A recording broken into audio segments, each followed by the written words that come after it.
Bonjour, merci à Raphaël pour l'invitation à participer à ce colloque confiné et à l'ensemble des organisateurs de cette opération qui traite d'un sujet qui est proche des préoccupations de certains économistes qui travaillent sur les entreprises. Donc la question que je vais poser à travers cette intervention n'est pas directement liée à la question du droit du travail en période de Covid-19, mais a vocation à présenter le contexte dans lequel la situation des salariés dans les entreprises peut être amenée à évoluer.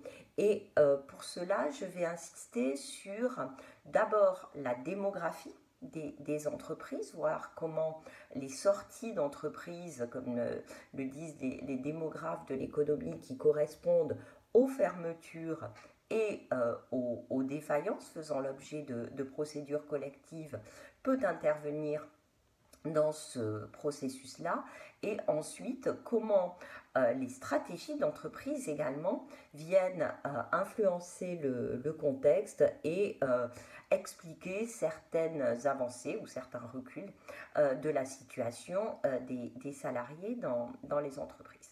Alors pourquoi mettre l'accent sur la démographie des entreprises et la connaissance de leur trajectoire pour répondre à la question qui est posée par ce colloque?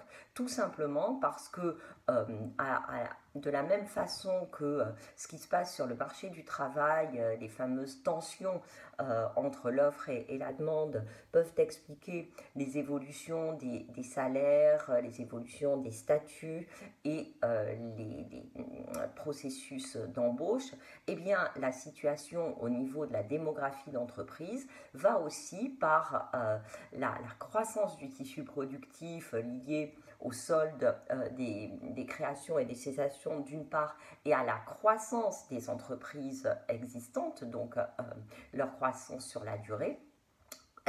Ces deux aspects interviennent pour expliquer l'évolution de la situation du côté du facteur travail. Alors je vais commencer par quelques chiffres qui donnent des ordres de grandeur et qui permettent vraiment de cadrer le sujet.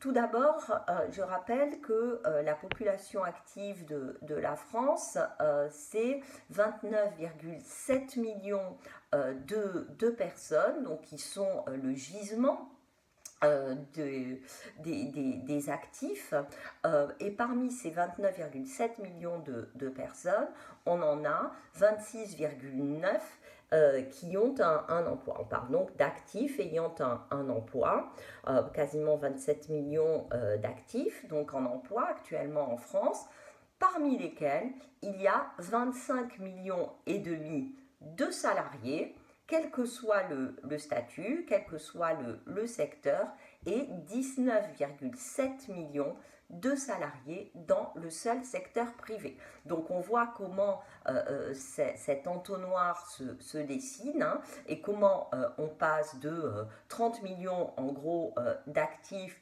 viviers potentiels à 19,7 millions, à peu près 20 millions de salariés dans le secteur privé. Ces 20 millions de salariés ne sont pas répartis de manière aléatoire ou équivalente dans l'ensemble de l'économie. Ils sont répartis différemment suivant les différentes classes de taille d'entreprise que l'on définit à l'instar de ce qu'a mis en place la loi de modernisation de l'économie du 4 août 2008 en différentes classes de taille. Alors petit rappel hein, au sujet de la notion d'entreprise.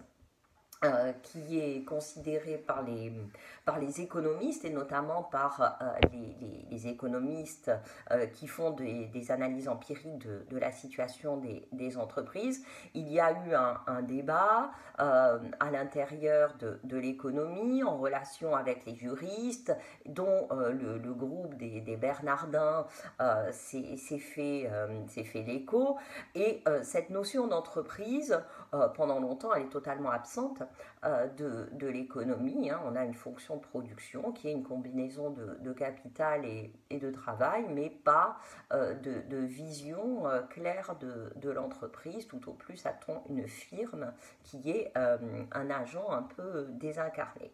Donc, quand on veut faire de l'analyse empirique, c'est un petit peu compliqué de travailler avec ce type de notion, si bien que pour dénombrer les entreprises, pendant longtemps, ce que les organismes de statistiques en France, mais comme à l'étranger d'ailleurs, ont proposé, c'est l'unité légale, c'est-à-dire qu'un numéro sirène, donc une société, une entité juridique, correspondait à une entreprise. Jusqu'au moment où l'on s'est aperçu que le développement des groupes et l'augmentation de leur taille ne permettait plus de considérer proprement les entreprises simplement en dénombrant les unités légales, ce qui a justement été introduit par la LME, c'est la notion d'entreprise, de business unit.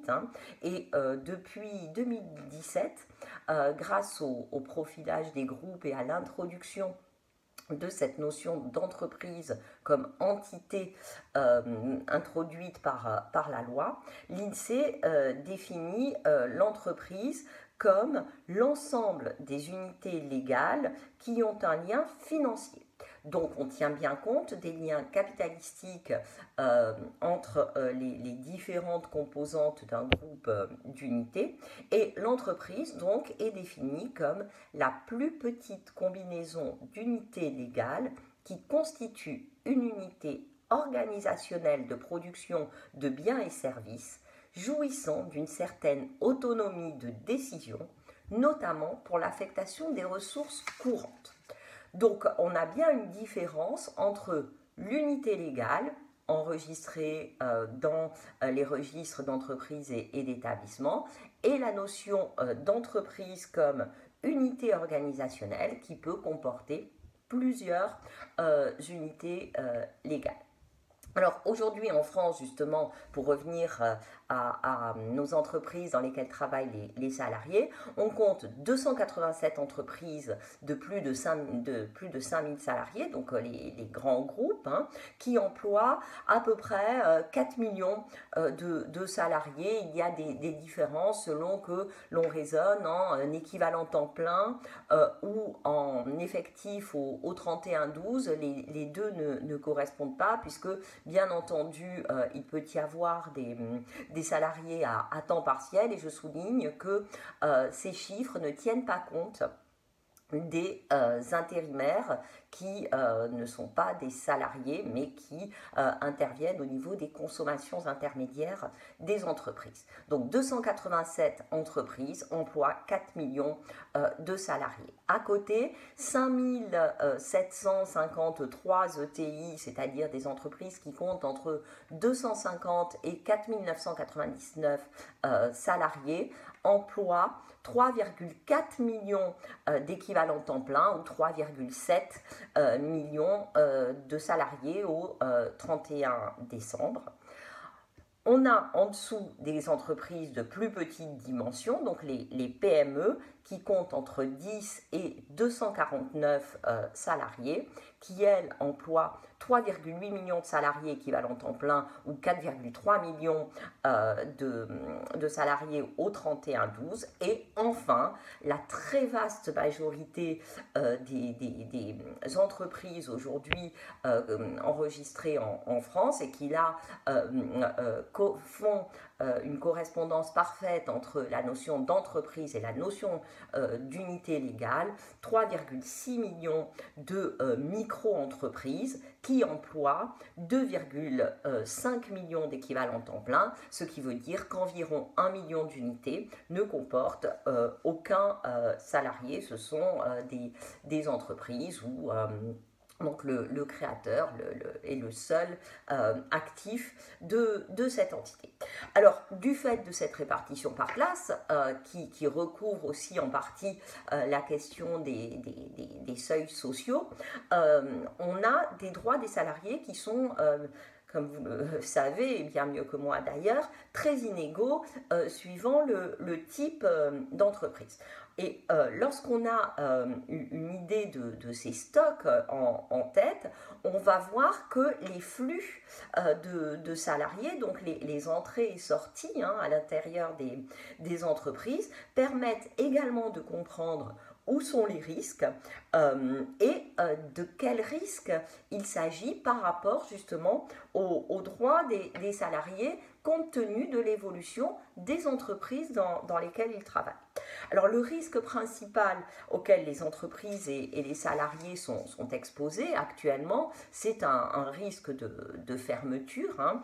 Il faut savoir que ce risque a relativement augmenté au cours des 10 dernières années. Alors là encore, petit ordre de grandeur, en 2019, on a recensé 52 000 défaillances d'entreprises en France.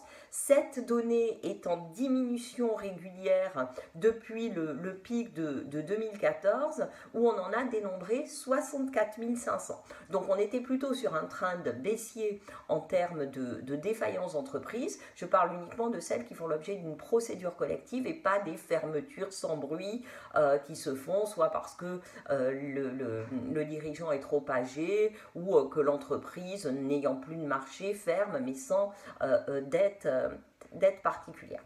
Alors, toutes les classes d'entreprises ont été touchées par la hausse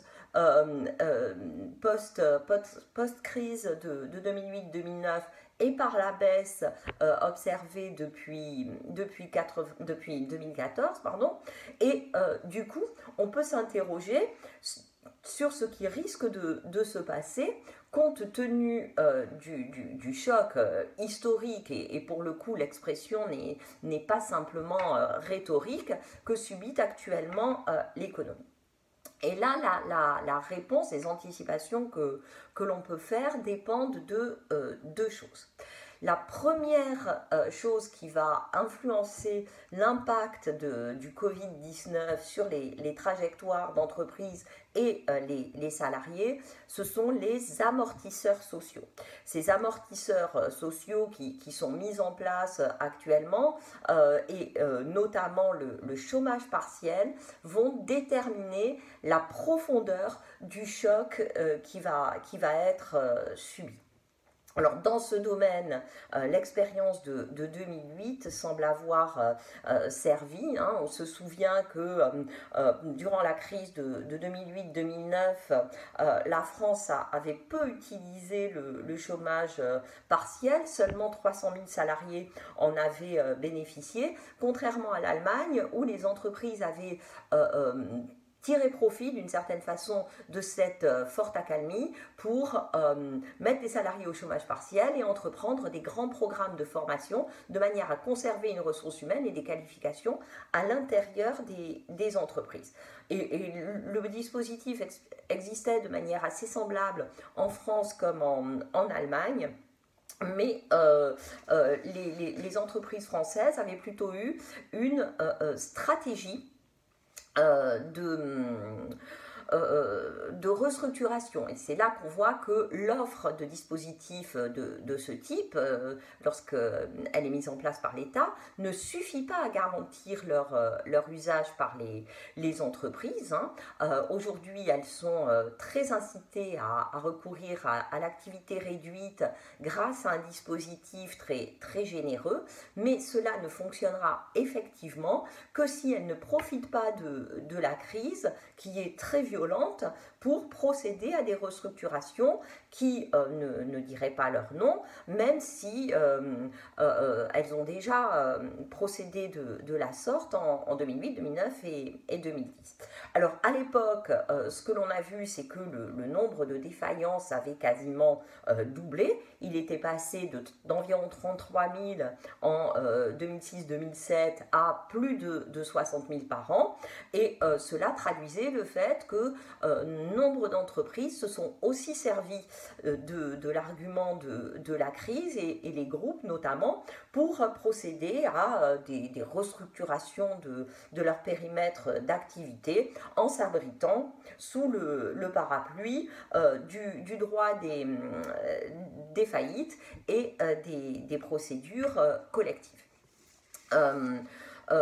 Aujourd'hui, une autre stratégie semble vouloir s'installer puisque l'adaptation des procédures des tribunaux de commerce annoncée mi-mars au moment de leur fermeture semble montrer que la période serait moins tolérante vis-à-vis de ces fermetures et qu'une autre stratégie est plutôt mise en place. Actuellement, donc, aucune liquidation, aucun redressement judiciaire ne peut être prononcé. La sauvegarde de l'enseigne de la halle du groupe Vivarte qui devrait être prononcée est représentative du souci de protection de l'activité des entreprises qui se manifeste actuellement.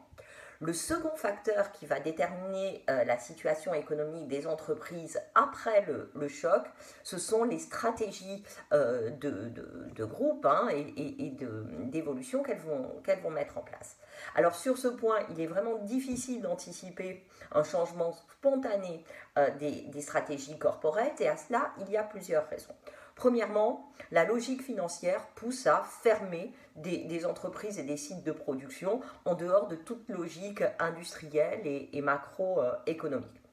La fermeture de l'usine de fabrication de masques du groupe Bacon Dalloz à Plaintel en Bretagne en 2018 est emblématique de ces divergences d'intérêts entre d'un côté les actionnaires et de l'autre les territoires, les salariés et l'industrie dans son ensemble. Elle rappelle des affaires telles que Samsonite, DLC, Caterpillar, etc. Et on est tout à fait dans le business as usual. La deuxième raison qui souligne les difficultés à anticiper, ce sont les stratégies d'investissement des entreprises. On entend beaucoup que le monde d'après sera très différent, que l'écologie reprendra ses droits, que les circuits courts et l'économie de proximité vont s'instaurer. Rien n'est moins sûr. Quand on regarde les discours, les demandes des organisations représentatives des entreprises qui mettent l'accent sur la réduction des coûts du travail, notamment obtenus par la modération salariale et des exonérations de cotisations sociales, on peut vraiment s'interroger sur le jour d'après et la bifurcation, la transition qui va pouvoir être mise en place. Donc c'est là qu'interviennent aussi les politiques économiques et non pas les politiques de soutien individuel aux entreprises, mais plutôt une action de l'État et des collectivités locales pour engager ce fameux tournant de la transition écologique et par conséquent muscler l'investissement dans des secteurs qui vont relancer une croissance, mais pas une croissance fondée sur les transports, la logistique et les délocalisations, mais au contraire une croissance et un développement qui seront fondés sur un renforcement du produire en France qui a été abandonné depuis de trop nombreuses années. Je vous remercie une fois de plus pour l'organisation de ce webinaire dans une période bien compliquée.